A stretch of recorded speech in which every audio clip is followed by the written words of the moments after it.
In this video, I'll explain what are plant sterols, the fascinating science of how they trick your body to lower LDL levels, and how you could use them to potentially lower your bad cholesterol by up to 12%.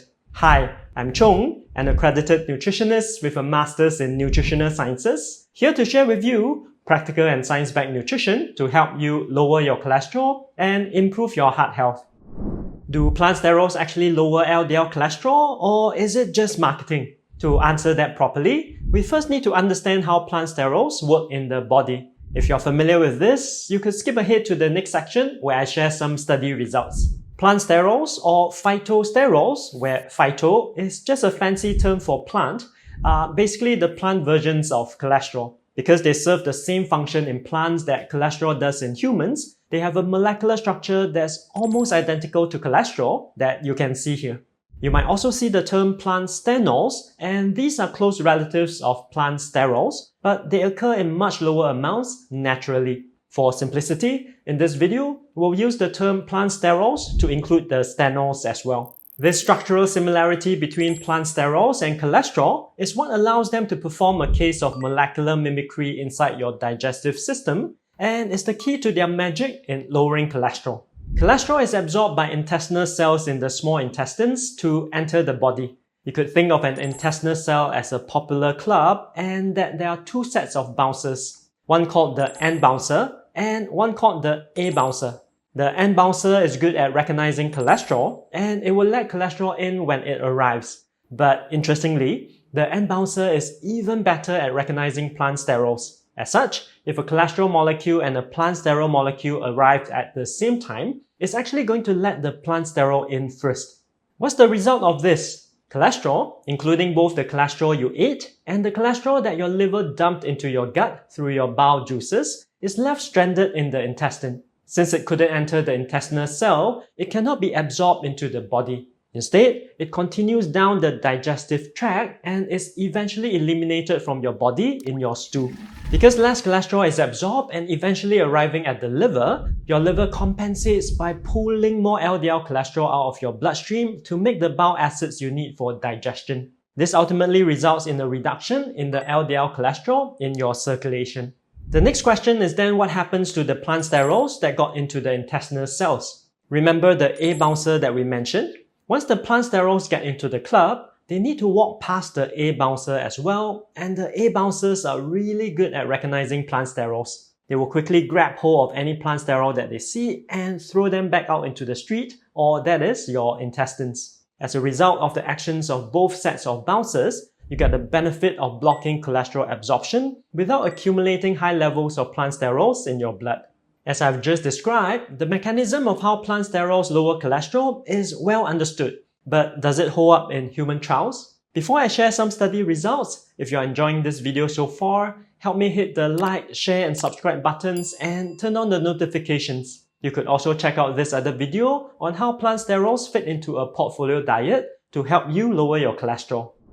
Plant sterols have some of the most consistent research in nutrition, and the numbers are very clear.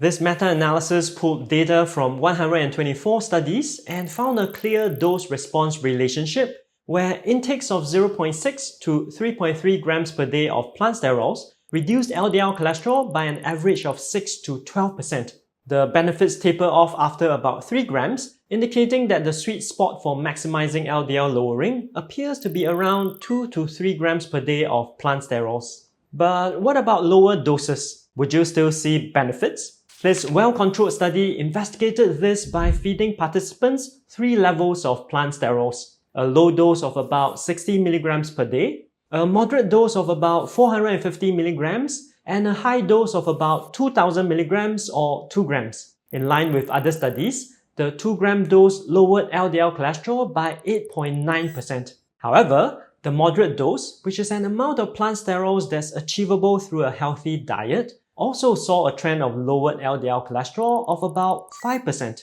Remember how plant sterols block the absorption of cholesterol and send more cholesterol into your stool? This trend of lowered LDL in the moderate dose group is supported by an increased excretion of cholesterol of 36%. In fact, the excreted cholesterol increased by 74% in the high dose group.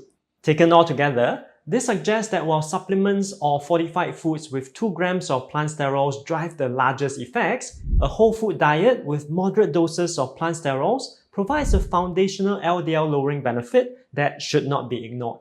Do these numbers apply in an Asian context? The short answer is yes, as shown by this study, which took 159 Chinese adults with normal cholesterol levels and gave them a soy milk drink fortified with 2 grams of plant sterols. The results showed that drinking the fortified soy milk once a day reduced LDL cholesterol by about 6 to 7% after just 3 weeks. So, we now know that plant sterols work, and the next question is, how do you get 2 grams of plant sterols every day? Before I go into that, it would be amazing if you could help me by sharing this video with someone who might be looking for ways to naturally lower their cholesterol.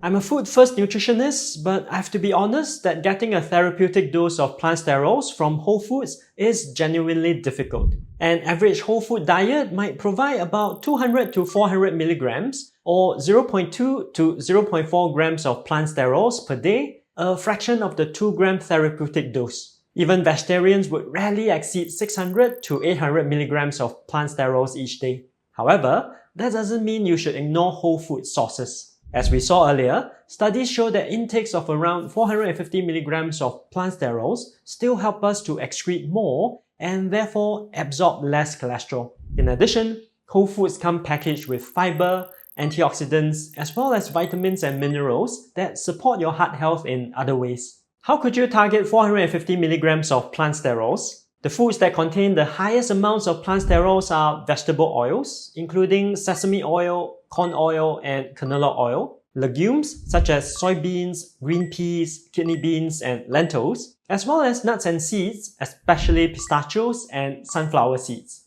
Let's see how much plant sterols we could reasonably obtain from a diet consisting of mostly portfolio foods. If you've not heard of the portfolio diet, it's a way of eating that's scientifically proven to lower cholesterol levels by up to 30% when followed consistently. We're going to start off the day with a bowl of overnight oats with 1 cup of soy milk and 1 tablespoon each of sunflower seeds, pistachios, and walnuts. For lunch, we'll order 150 grams of tofu, usually 1 to 2 servings from the economy rice store, and bring along an orange for dessert.